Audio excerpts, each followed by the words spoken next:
next book that has been brought in for us is a beautifully bound copy of Shakespeare. Em and I are of the opinion that it's probably around the turn of the century, maybe 1890s, maybe a little bit earlier, but it is, it's bound in velvet, Kathy. It has this amazing design on the cover. I was explaining to the people that brought it in that Shakespeare is the second most popular published book in the Western world. So there's so many copies of Shakespeare that in general, it's like the Bible.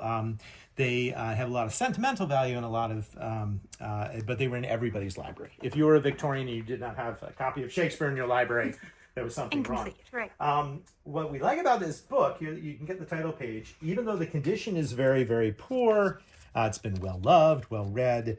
You can see that it was probably part of a series, Shakespeare. So you might be able to get like Burns and Scott, in the same design all put together.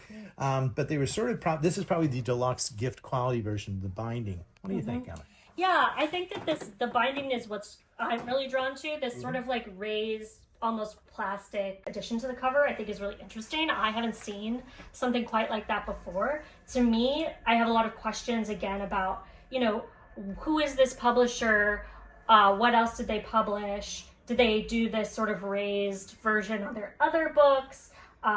What is the impetus for this? Why don't we see it a lot? I think there's a lot of book history questions and investigation that you can do around sort of the printing of this and the printing culture around it, even though it's maybe not worth a lot of money. Yeah, I think it's a gift quality book. It would have been cherished and loved. I think it is part of a series. From a value standpoint, since that's what we're doing here, we're praising the book, doesn't have a lot of value because it would fall apart upon reading. So maybe $20, but it could be restored. You'd probably have to pay $100, $200 to put the binding back together.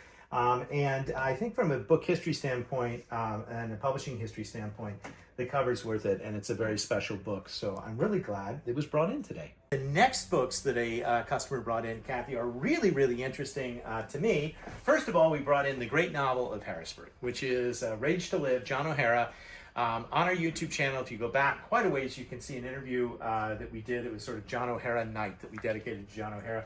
It's a good book. Read this book. Condition for all first editions are really important, and this one's in poor condition and doesn't have the dust jacket. So I fortunately only said the value is worth maybe $20, but a really nice copy of John O'Hara in dust jacket can be worth $100, even more than that. But what's really interesting is that we have actually three copies of For Whom the Bell Tolls by Hemingway. And I was asked, well, which one's the first edition? And the answer is that of these two, it is the one that has the publisher's A on the copyright page. So if you look here, Kathy, you see that has an A, but this one does not have an A. And it's really nice to have them side by side because that shows you the difference in how you determine a first edition. Same thing with, we were talking about with Fitzgerald as well and other publishers from the time.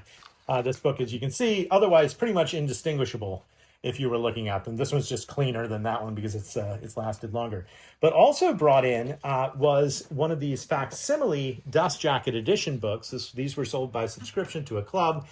And it is a good point of comparison as well, too, because it shows you in great detail what a first edition would look like. There's your A, and there's your facsimile dust jacket.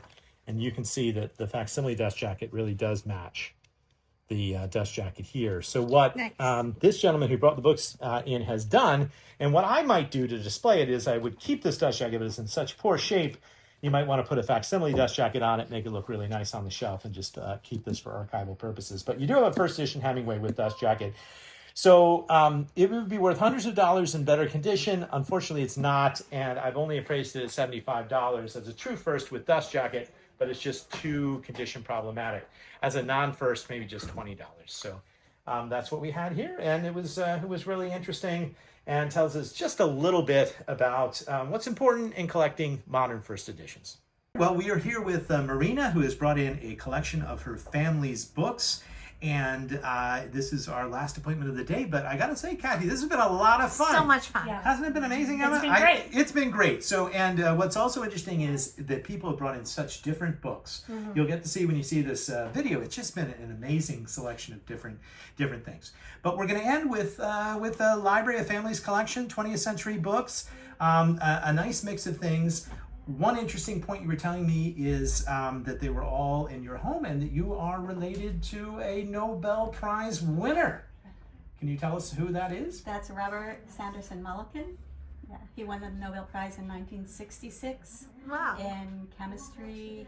He was a professor at the University of Chicago, That's incredible. and he designed the molecular orbital theory. Do you wow. have any of electrons? Do you have any of his science books at home? Yes. Okay, those are going to be very valuable. So we could talk about a scholarly collection at a later time.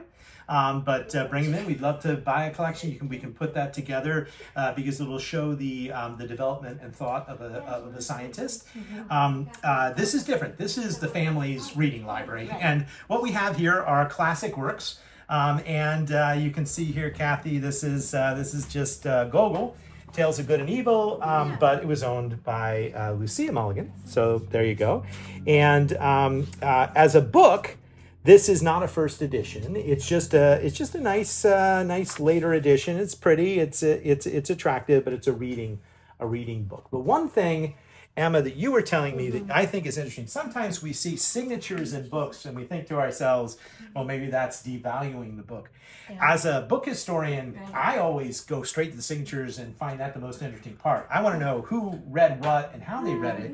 And a growing interest in a lot of people is what? Is women's book ownership. Yeah. So I have a project at Princeton where I am actually cataloging women's book ownership markings in our collection, and found when I did the statistical analysis that something like 65% of the women in our books have no catalog entry for them, which means that they're not discoverable. If you're interested in learning about, what were women reading in a certain time period, it's basically impossible to do that. A lot of the books that you've brought in were owned by women, right? We have a book that was owned by your mom, Lucia. There's a very fun, or Lucia. Yeah. There was a very fun inscription here. Cousin Margaret Stowe loaned this to mother in 1904 for 99 years, exclamation point. That's great. These kinds of inscriptions, or this kind of provenance, can tell us a lot, especially in the aggregate, about how women were reading, how they were lending books, buying books, who was buying them, was it themselves, were they getting them as gifts? And so we can really open up our understanding of, women's reading habits, which we really don't have a great grasp on today. I think I have a theory that women's reading habits are really being lumped in with men's reading habits, but there is a distinction. The economics of men and women have been different over time, and I think we need to spend a little bit more time thinking about how are women reading books. And so I think that your collection sort of does that a little bit, and it's so nice that specifically you could think about, how was my mom reading and what was she reading? Yeah. How did these books end up in my family? And so that can be really fun and very informative. So, and I think it's another example of how, as a collection, it's worth more than probably the individual parts. Shout out to one of my favorite websites. There's a website called Early Modern Female Book Ownership. Yeah. Do you know that one? Yeah, okay. they're great. All right. They've contacted us several times. Whenever we'll put an old book up on eBay that's owned by an early modern woman, they're on it, and each week they post new books and stories about it, and it's really, really interesting. Now that's hundreds of years before this, but it's the same concept. And when in evaluating the books as books individually, just not that valuable. You take a book like Moby Dick. This is a nice modern library edition. You were saying this is sort of interesting. It's published, it's a mid-century version of Moby Dick. It's not the original Moby Dick. If people want Moby Dick, they will even collect the first chapter of Moby Dick, and that was published in Harper's Magazine back before the Civil War. Yeah, and so that's collectible. But then the early versions of Moby Dick are all collectible. But really, it's 19th century versions. In the 20th century, you want like Rockwell Kent's Moby Dick, or you want a very illustrated Moby Dick, and Moby Dick is just a wonderful, wonderful book. And this is just a reading copy. So value-wise, it's not worth more than a modern paperback today. That's pretty much what you have. These are all interchangeable. They're all just regular books worth maybe $10 or less. Only one that's worth a little bit more is this neat H.G. Wells autobiography. I can see that appealing to people. This is a first edition. This is an earlier book than some of the others that are here. H.G. Wells, any author talking about why they write and how they write is a collectible book. So that one's worth more like $30 or $40, and the rest are worth more like $10. But it doesn't mean that as a group they aren't of interest and they aren't a great sort of possible collection for the future. But technical books, scientific books related to any technical scientific papers.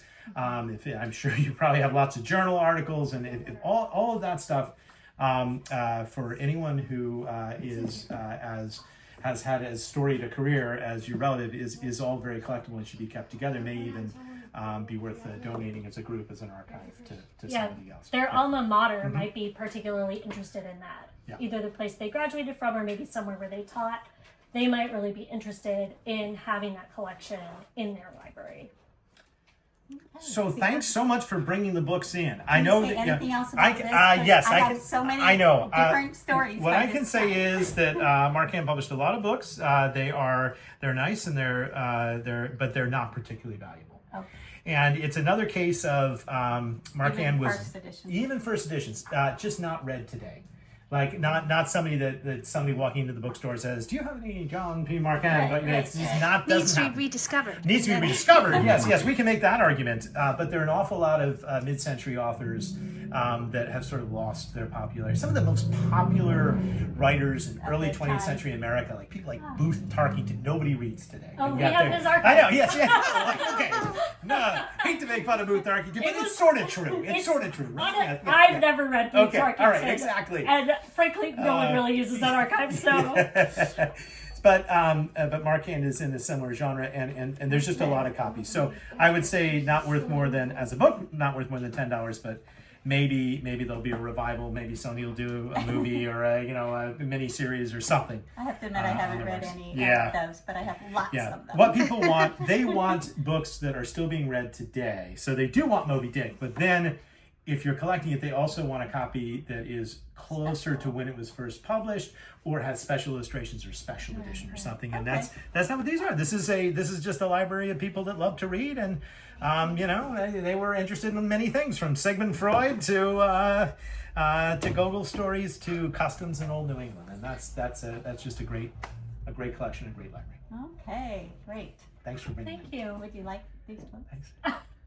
Thanks. Sure. Yeah. What do you think about all these great people bringing in books in Harrisburg? It was awesome. It's always nice to see what people have in their homes and talk to them about what they're passionate about, what they've been collecting.